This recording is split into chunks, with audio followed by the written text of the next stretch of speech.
So, if things go well here, we should be live. And I'll do just a brief introduction in Português. Boa tarde, é mais uma emissão do Admiro Livre Podcast em português. Vai ser mais curta do que o costume. Estamos em direto com a Palestina, com um membro do YAS, que é Youth Against Settlements, e vamos falar da questão dos colonos, dos colonatos israelitas em território palestiniano, mais concretamente na Cisjordânia e possivelmente vamos usar como exemplo a cidade de Hebron. Muito bem-vindos. Welcome, Muhanned. I hope I do not. Thank you for hosting me. It's a pleasure being here with you on your live. Thank you very much for accepting the invitation. I would like to start because I'm sure this audience I refer to, many of them do not know about this movement, this youth against settlements, and what this is all about. What is this movement all about? Can you do a brief introduction? It's a Palestinian non-violent organization based in the city of Hebron, especially in the restricted part of H2. H2 is the part that Israel controls since 1994, after the Ibrahim Mosque massacre, where an Israeli settler murdered 29 Palestinians while praying inside of the Ibrahim Mosque, injured more than 170. We were the victims and we were punished for being killed. Then they formed this area, the H2 part, that is a collection of several Palestinian neighborhoods where they put it under Israeli military control and they build their own settlements in there. There are 36,000 Palestinians that live in this part of the city, 20% of Hebron, where our also headquarters is based and located.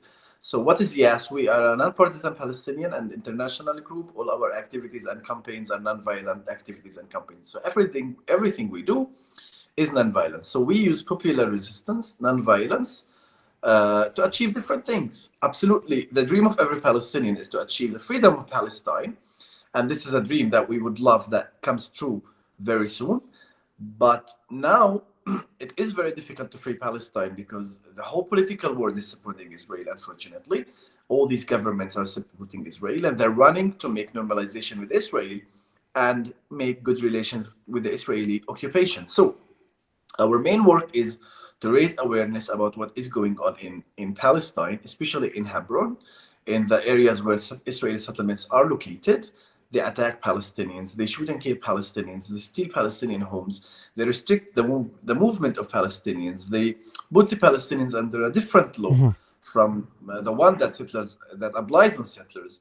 They do all these kind of violations for the rights of Palestinians in this kind of area. So the presence of such a political group, an activist group, a human rights group, is to raise awareness around the world on what's going on in Hebron and Palestine and what the occupation does to the Palestinians. Why? Because proper media does not really tell about what's going on in Palestine. And what they do is they don't tell the truth. They don't bring the other side's narrative to the international community. So you hear it from one point of view, which is Israeli, unfortunately.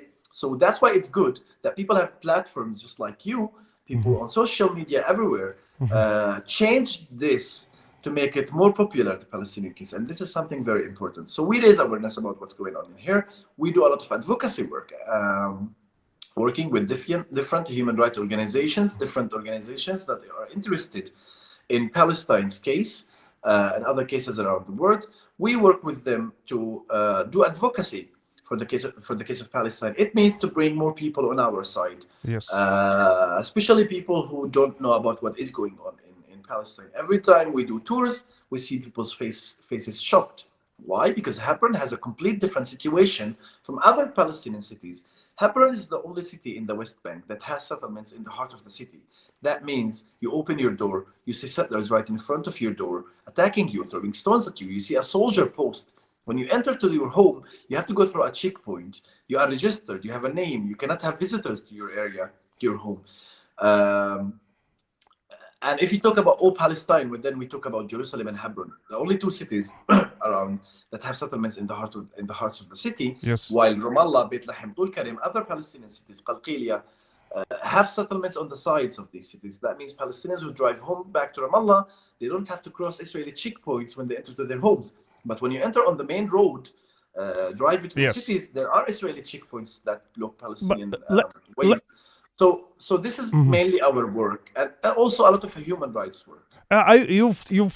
You've been very concise, and you've thrown so much information in such a short time. And so much to say. Yes, yeah. I would like to go a little bit more in detail about some of the things you have mentioned. First of all, you've mentioned that you are a non-violent organization. Yes. So, what kind of actions do you promote? Besides the ones you've mentioned. Everything that does not contain violence, everything that does not support violence, everything that violent people are not involved in. So there are the Palestinian, armed resistance. Yes, but we have a complete different ideas as a young Palestinian group, and we see that non-violence is the way to have our own rights back, our basic rights back, and this is the way we use. What kind of activities we do? We do a lot of work that goes from, for example, organizing direct actions against the Israeli occupation, walking in the streets with the free Palestine signs, with the Palestinian flags, toward one of the checkpoints, no throwing stones, none of these things, completely non-violent, completely peaceful, and try to deliver our message to the rest of the world and protest peacefully against a very violent occupiers, because you go in a non-violent protest and what you find back is attacking these protests, shooting tear gas, sound bombs, etc., live ammunition bullets, rubber bullets. We work with Palestinian families. We strengthen the presence of Palestinian families in the restricted part of H2, because the occupation here in this part of the city, they are not just occupying the area, they are making it impossible for Palestinians to live. Imagine you cannot have an ambulance coming to your home. Yes. Right? Yes. The hospital is only 10 minutes by walk away from your house. You need a very big procedure to bring an ambulance in, and recently almost 100% of the cases that needed ambulances didn't have ambulances coming to their homes because the Israelis prevented them. So we help these families. In any time they need to carry someone, we go help them. We strengthen their presence in the area, which is the word in Arabic used as-sumud, which means steadfastness. So we support these families, but whatever they need to paint their homes, they cannot get workers. Israel does not allow them, the army. So we help them in cleaning their homes. We work with traumatized kids. We work on human rights cases, legal cases. We help the families in getting cameras to document the human rights violations. Why? Because we are under two different sets of law. As a Palestinian, the only thing I can use to prove that I am innocent is a camera, because I'm guilty by law as a Palestinian living in such an area, because I'm under the military law. The other side, on the other side, the settlers are under the civil law, which means they're innocent and the police prove the opposite. So we give the Palestinians trainings to how to use cameras, how to film, document these violations. We work with the human rights organizations. We work with media institutions, newspapers, radio stations, TV stations, and also individual platforms. People who wanted to do documentaries about Hebron, they wanted to do studies like their thesis, for example, for their masters. We have about the case of Palestine, different kind of topics. We have helped them in reaching Palestinian families.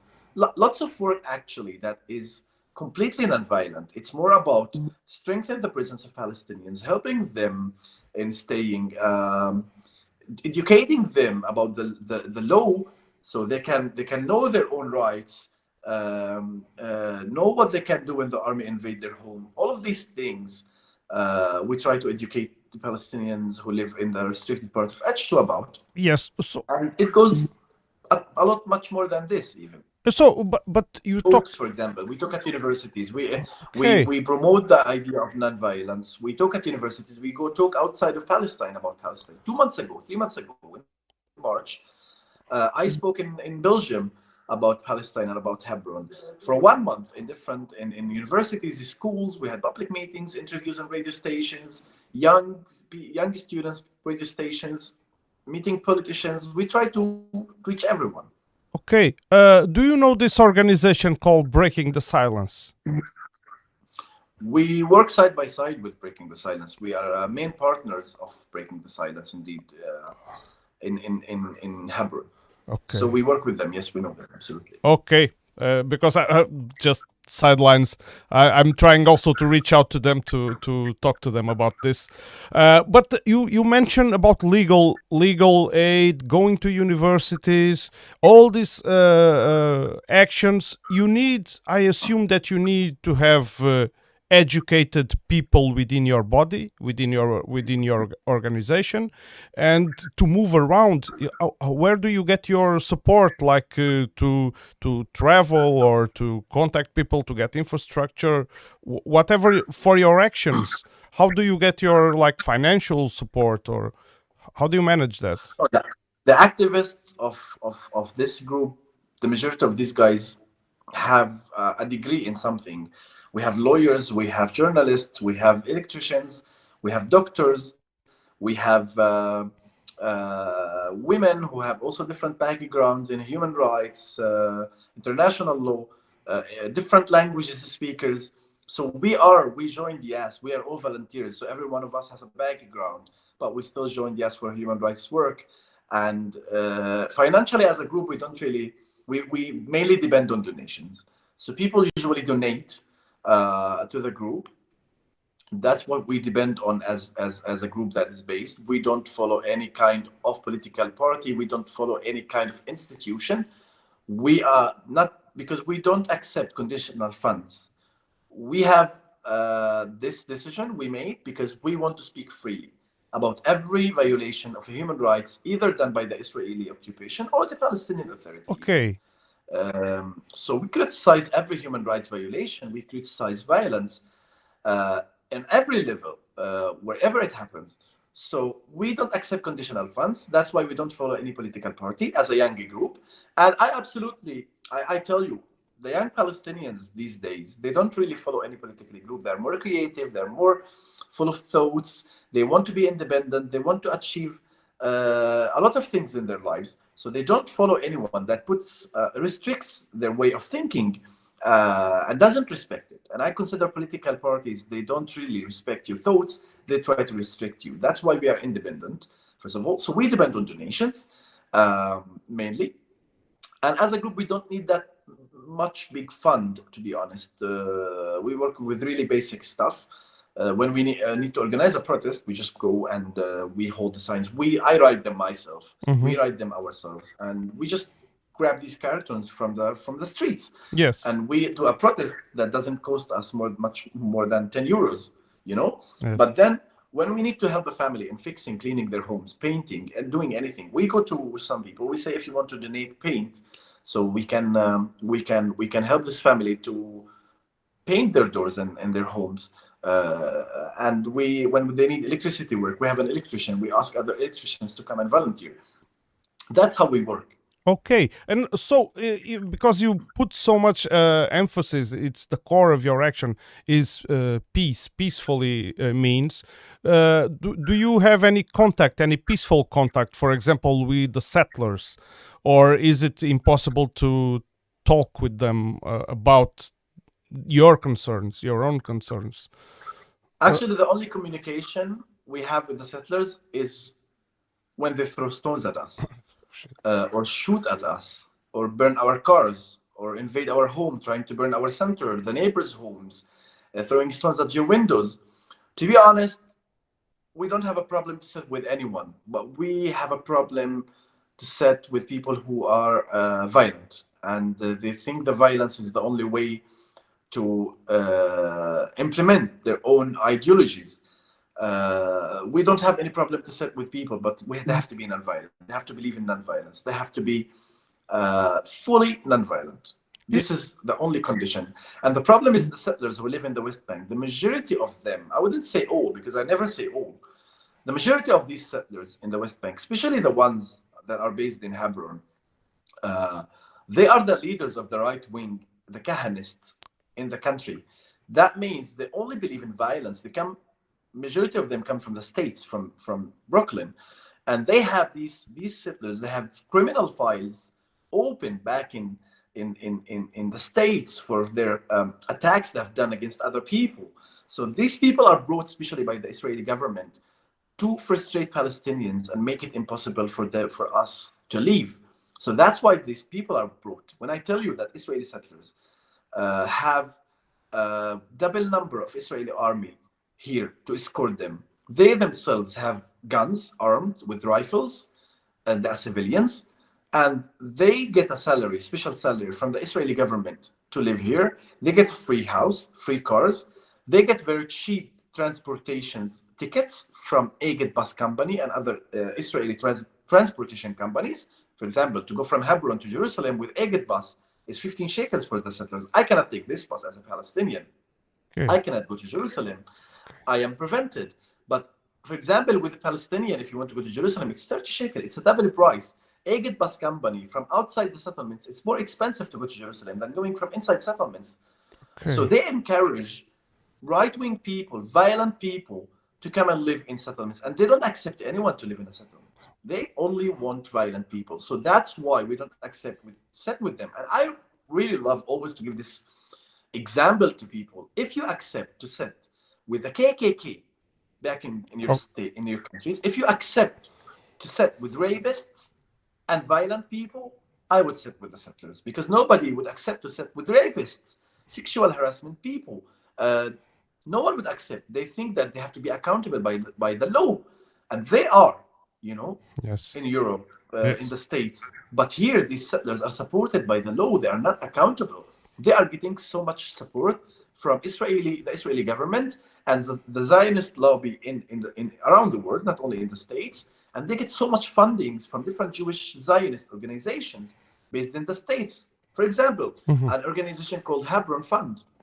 It's called Hebron Fund. They gave the settlers more than $100 million in 10 years, from 2005 to 2015. And we are talking about a very big number of money compared to how many people this money came to. 800 settlers live in the heart of Hebron. $100 million. I can build a new state, man, with this money. But what the settlers did is they destroyed the city historically, geographically, economically. Yes. When I talk about the heart of the city is completely locked for the presence of 800 settlers, violent settlers, it is a disaster because it destroyed the business of Hebron mainly. Geographically, it destroyed the city because now we cannot use a 2-kilometer street that connects the city from the north to the south. We can talk about this later. Yes. How the settlements affected the city. Yes. But yeah, we don't accept to sit with violent people who think only about violence, who stole other people's homes and lived in them by force under the protection of the Israeli army and the Israeli government. So no, we don't accept to sit with them, and they don't accept us as an equal humans. I need to be firstly an equal person, a human, to these settlers who are not related to this land, and I am related to the land. I'm not equal with them. They are here by the law. I'm here. I need to be equal with them before I even think about sitting with them, if I want to think about sitting with them, But I still told you, we don't accept to sit with violent people. Anyone that thinks about violence as the way to implement their own ideologies, I'm sorry, but they're not welcome to sit with us. Okay, how about while all this is going on, so the settlers come in protected by the Israeli army, as far as I understand. Correct me if I'm wrong, yes. please. Yes. And what does for example, the Palestinian authorities do, or are they non-existent? No, a lot of times I feel really sorry for our Palestinian authority, our police. I have a friend who's a commander in the Palestinian National Security. He has a gun, but if I get attacked in front of him, he cannot protect me because he's going to be arrested with me. So our Palestinian police have zero power when it comes to Israeli settlers' attacks. They cannot intervene. And this is part of what Israel wants. They brought a Palestinian government. Unfortunately, to say that our government is corrupt, we call them subcontractors of the Israeli occupation. Unfortunately, just like South Africa in the past, in the 70s and 80s and the 90s, or Yes. mainly in the 90s. The apartheid, yes. Yeah, The apartheid. and the Palestinian police cannot help me if they want to help me. They cannot. When I get attacked here, I can maximum file a complaint at the Palestinian police station outside. Living here, I have to call the Israeli police to come and protect me. They don't care about me. I have to speak to them in Hebrew on the phone. Many times we called them. The settlers were throwing stones. The settlers once shoot at us. They didn't come. They came after 1 hour. And sometimes they didn't come at all. And the army, the last time a soldier attacked us himself, a soldier, not even a settler. A soldier attacked us. He cocked his gun 2 times, trying to shoot us. His commander came. We had a video of him doing that. And his commander didn't want to watch the video even. He didn't care. He said, I don't believe you. And he just kept going. This soldier has to go to jail for what he did. He's not allowed by the Israeli law to load his gun. He did. So even it's not only about the settlers, it's also about the Israeli army that sometimes even attack us with the help of the settlers. So they work together to attack us. And sometimes these settlers are protected by the army when they come and do the attacks. Even the army watch for them. They observe the area for them to attack. This is a redundant question, but do you ever, your organization, the people in your organization, ever feel tempted to use the help of other Palestinian more violent organizations to counter that? Absolutely not. Absolutely not. When we say that we have this idea of nonviolence and we respect it and respect ourselves, and we educate people how to be nonviolent and to join nonviolence resistance, we will not absolutely go and look for a violent group to come and help us. I tell you something. If you're violent in this country, you are immediately killed or taken to jail for the rest of your life. Violence is not a choice for Palestinians. It's not something you can even choose. If you choose violence, people who go do shootings in Tel Aviv, Jerusalem, stab an Israeli soldier or an Israeli settler, or an Israeli in the middle of Tel Aviv or Haifa or Jaffa, these people, if they are not killed, they are staying in jail for the rest of their lives. So it's not a choice for Palestinian. We're not two equal sides. Even if we use violence, Israel is very strong when it comes to military. Their army is heavily equipped. So it's not even two equal sides when it comes to even using military. Yes. Even when people talk about Hamas, even Hamas doesn't has the enough power to fight with Israel. So that's why one of the reasons also we choose non-violence. So we absolutely will not go and ask any armed group. We will not go ask any violent group to come and help us. We do the opposite, actually. We go to these Palestinians who, for example, during the second intifada, they hold the Kalashnikov and they were shooting at the military jeeps. They got arrested and then got out of jail. We try to come and educate them about nonviolence. And honestly, a lot of them are being convinced of nonviolent. Some of them even join nonviolent groups. And I said from the beginning, anyone wants to join us has to believe in nonviolence, 100%. Yes. Okay. So no, we absolutely will never do that. You talked about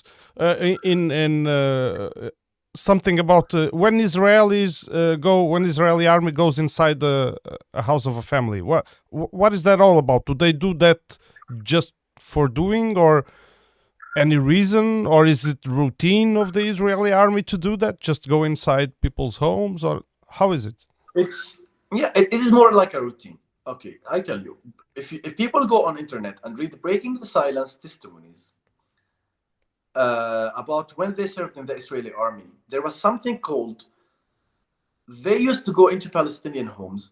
If they go to a building with 2 floors, they take the family from the top floor, they put them down in the bottom floor in one room, and they take the house, or they search the house at 2 in the morning. They knock the door. They don't really knock the door. They sometimes bomb it, explode it, or sometimes they kick very hard and enter the house just to make their presence felt. Yehuda Shaul said on an interview recently that we were told in the army that we have to make the Palestinians feel that we are always on their shoulders. Okay. To make them feel that we are here, to just make them feel that we're not gone, to feel that the occupation is still here, so Palestinians can feel afraid of doing anything, just even saying no to the occupation. So it's not me who is saying this. It's a soldier who served in the Israeli army called Yehuda Shaul, the founder of Breaking the Silence, who served in the army during the second intifada, one of the hardest times of the country. But when I tell you, I saw Israeli soldiers coming into my house, my own house, my neighbors' houses, my friends' houses, coming in, breaking everything, uh, putting the house upside down, cutting the furniture for no reason, just to make the Palestinian family frustrated. That's how they make it's a strategy. That's how they make Palestinians, especially young Palestinians, think about leaving the country. That's a And terror that's why they do strategy. this. Okay, it's a terrorizing strategy. It is. Okay, and when the if this happens, I mean, how is everyday life, for example, for children? How is the school system working for you? Uh, how do you develop your own businesses and so you are able to go to school and create and develop your own economy? How does this work with all this No, every suppression? the schools belong to they're part of the system of the Palestinian government. It depends on which schools you're talking about, because there are schools in H1, in areas like H1, like in Ramallah also, they are more normal. You know, kids go to school, they learn, they don't have to pass a checkpoint, everything is okay. But when it comes to H2, there are some Palestinian schools and kindergartens, very little numbers. Like I think in the whole H2 area, there are about 4 Palestinian schools, and there is 1 or 2 kindergartens. These kids, when they want to go to their schools, they have to cross checkpoints. They get attacked by the army. The army invade these schools and arrest Palestinian children who are 10 and 7 and 8 and 9 and 11 and 12 years old. And also these Palestinians who live in H2, when their kids grow up, so they want to go to a secondary school, they have to cross a checkpoint to H1, and then crossing it out and in, they get harassed and arrested by the Israeli army. And that happened in front of me. A soldier was trying to convince a Palestinian kid on the checkpoint to say that he throws stones so he can let him go. And the kid said, I don't throw stones. And he was like, if you say you throw stones, I'll let you go. But he will not let him go if he says that. He was trying to force him. Yes. He will take him. So it is very difficult for Palestinian schools to work. How the business is going in the city. I would say the Palestinian economy would have gone 20 or 30, maybe 100 times better if we had no occupation. Palestinians are very good, very hardworking people. If you look at the Gulf countries, Emirates, Saudi Arabia, Kuwait, Oman, all of these countries, they were built by Palestinians, Palestinian teachers in Kuwait. Palestinians were asked to come and teach the Kuwaitis how to read and write, electricians, everything. Palestinians existed, 100,000 Palestinians at least existed and lived in Kuwait before Palestinians left Kuwait. So the occupation is destroying our own business. Exporting, importing, we are not allowed without a permission from the occupation. Building bridges within our cities, even in Area A that is controlled by the Palestinian, in H1 that is controlled by Palestinian Authority, it's not allowed. It's not allowed to dig and find and get water from underground. We're not allowed to even import more than, I don't know how many cows, there is a number. We cannot import more than this number of cows, cars, everything. So our economy is controlled and destroyed by the Israeli occupation. So Palestinians cannot, lift their head up. Because if the economy of Palestinians gets better, it's a threat to the Israeli occupation. Then we don't need to depend on the occupation with our economy, and that's something they don't want it to happen. They want us to always be dependent on the occupation, so we accept their occupation. Do you have... The moment the Palestinians become independent, when it comes to economy, this is a threat to the Israeli occupation. Do you have any connections with Gaza, or are you completely separate? We worked before with different organizations in Gaza, non-violent organizations, but Gaza has a complete different situation. Why? Because Gaza is sieged. We cannot go in to Gaza, and Gazans cannot come to Palestine, to the West Bank. Yes. So it is very difficult. This siege created a big gap between the two communities. But we worked with some non-violent organizations in Gaza, and we have seen that recently in Gaza, the return march in Gaza that was so big, where Palestinians were hunted by Israeli soldiers on the border of Gaza, between Israel and Gaza, where Palestinians were shot. Soldiers filmed themselves shooting Palestinians picking who to shoot. It was like a training. It was like a game. They killed so many Palestinians on the Yes. border. Shoot Palestinians in their knees. So they disabled these Palestinians. But we work with them. It's not easy in Gaza to have this kind of work in Gaza. It's because Gaza is under siege. Just let me interrupt you. Let me interrupt you for a brief second. Sim, filho.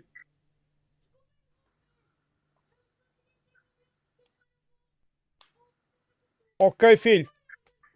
Ok, até já. I'm sorry, that was my son. I'm alone with him at home, and he has to do by himself on the dinner issue. I'm very sorry. We were talking yes, about, because the reason I asked that question was obviously because of the geographical separation, the physical separation between the two territories. And yes, Gaza seems somewhat a more violent place. At least that's the impression that we have from the outside. One other thing I wanted to ask is that how do you still maintain a degree, because you are obviously educated, and you mention other people with degrees in your organization?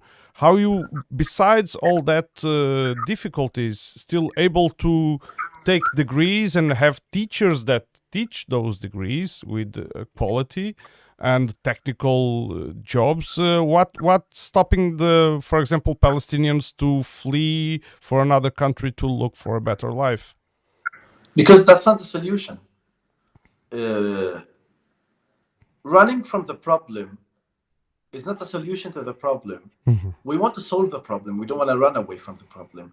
This is our land. And if you study more about Arabic cultures, about Palestinians, Middle Easterns, dignity is something that untouchable here. Identity is something untouchable here. So to maintain and keep our identity and our dignity, we don't leave our homes. I was asked this question so many times by everyone I talk to about the occupation. And we always say, because this is our land, this is where we're born. I'm a Palestinian, I'm not European, I'm not Jordanian, I'm not from Saudi Arabia. I don't belong to these countries. I belong to here. Mm-hmm. Here where my family come from, my grandfather come from. Why would I want to leave? They have to leave. These settlers have to leave, who come from Brooklyn, who come from Moscow, who come from Kiev. Those are the ones who have to actually leave because they don't belong to here. Mm-hmm. They come here because they have the right that Israel gave them, because they're Jews. And that is absolutely racist for me, because based on religion, they decide, oh, you belong to this land or you don't belong to this land. They want a Jewish state. That means no other religions can live in here. Our people with different religions cannot live here. We wanted a state for everyone. We don't want an Islamic state. We don't want a Christian. We don't want a Jewish. We have holy sites for all these religions. We have holy sites for all of these people. Yes. So we want everyone to be living here, but they don't accept that. Okay. So we don't flee because we are connected to the land. We don't accept to leave. And a lot of also religious people, there are people who are religious, there are people who are not religious. There are people who see it also from a religious point of view. It says in Islam that if you maintain staying in your home, you don't leave, you get gifted by God, by Allah. So you go to Jannah, you go to heaven. That's Mm-hmm. what religious people think. And non-religious people think that it's about also dignity and identity. They think it's about where I was born. Also for the others who are religious. So all the ways lead you to that it is your own land. Why would you leave? We always say that they are the ones who have to leave. And it's funny because they keep telling us, go back to Jordan, go back to Syria, go back to Saudi Arabia. Yes. I don't belong to these countries. I would like to always go visit these countries. We have the same nation, yes, we have the same blood, it's nice, but no, this is my country. Yes, I feel home here. I truly understand, and I've made this question somehow. No, I know it's for the followers. People are watching. I'm a journalist too. I know. Okay, then you understand me. Of course, actually, when you speak about dignity, it's not an argument. I think it's a value in decay. I feel there is a value in decay in the West. in general in It Western is for everyone. culture. I think every human being, if they lose their dignity, they'll have lost everything. It's not, You've lost your life, you've lost your identity, you've lost everything. This dignity is the only thing that a human shouldn't lose, because if a human loses his own dignity or her dignity, this is the end of the person. okay. Then your life will be useless, Do you hopeless.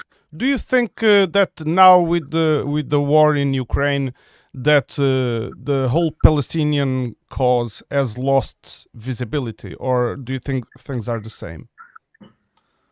No, actually, it showed us a lot how the Western media is so racist. It showed us how the Western governments are so racist. 24 hours after Putin bombed Kiev, they have sanctioned Russia. Yes. Palestine is being occupied since over 70 years. No sanctions. We see a silent word. So, no, it helped us see the reality of this word. Unfortunately, I knew the reality of this word. A lot of people knew it, but not everyone. And when we used to tell people that there is, apartheid, there is racism, it's racist, the media is racist, no one believed us at all. Everyone was saying no, it's not. But now we are using this as an example of, yes, look, they're saying it very clear on the media. I believe that anything happens around the world, it absolutely attracts attention and takes it away from the Palestinian cause. And we always try to do something to bring the attention of the international media, but this is very, very normal. We're Yes. not living alone in this world. We're not the only oppressed people in the world. We know that.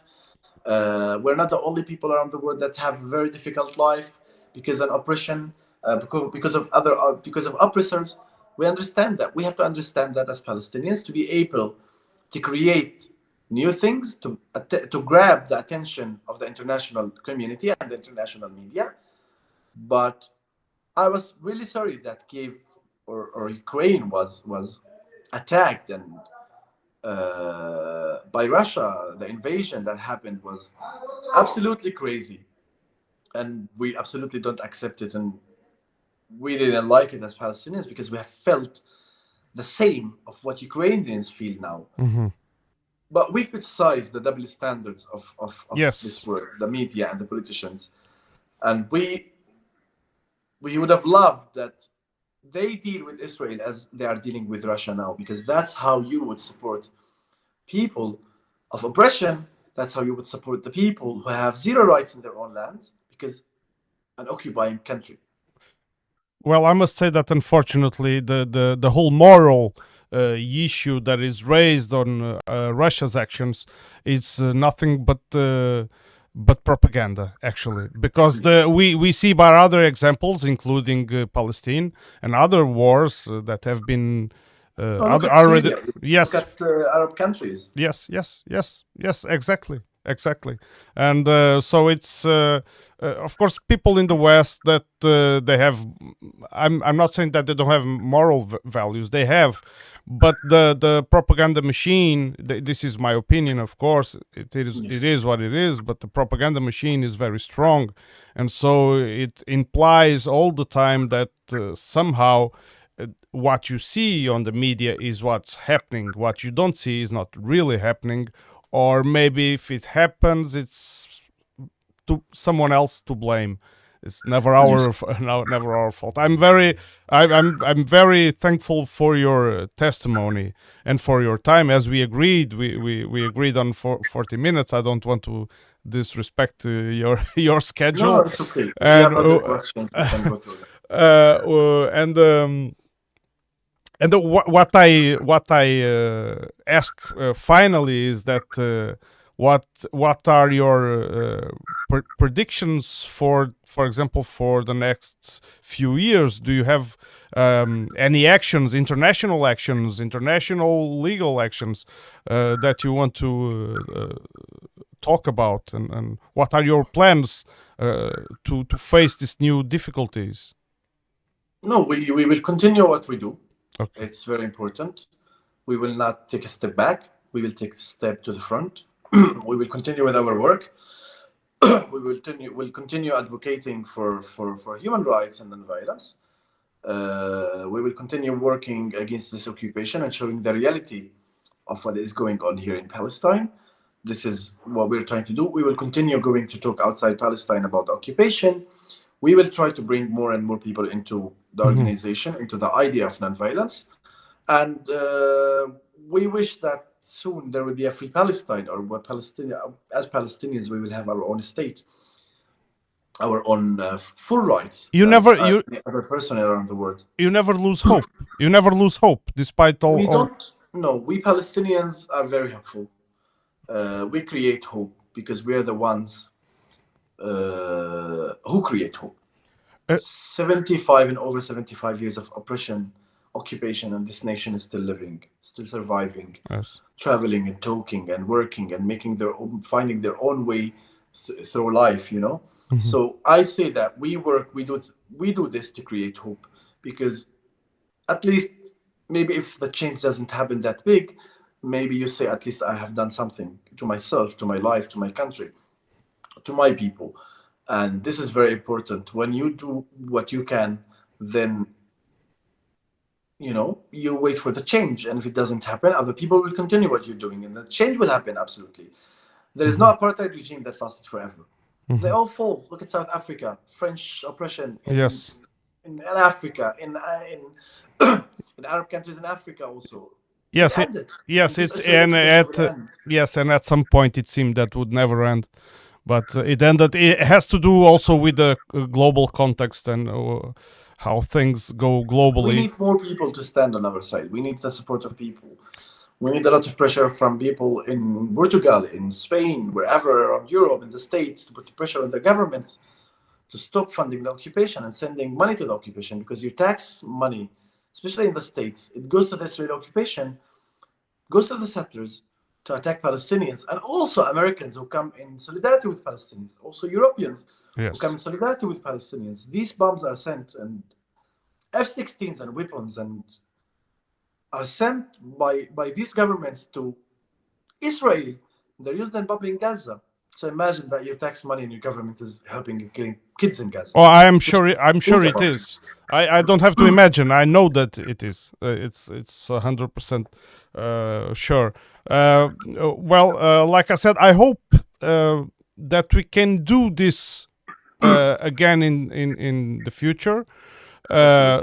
And I really thank you for accepting my invitation. I'm really thank you for hosting me.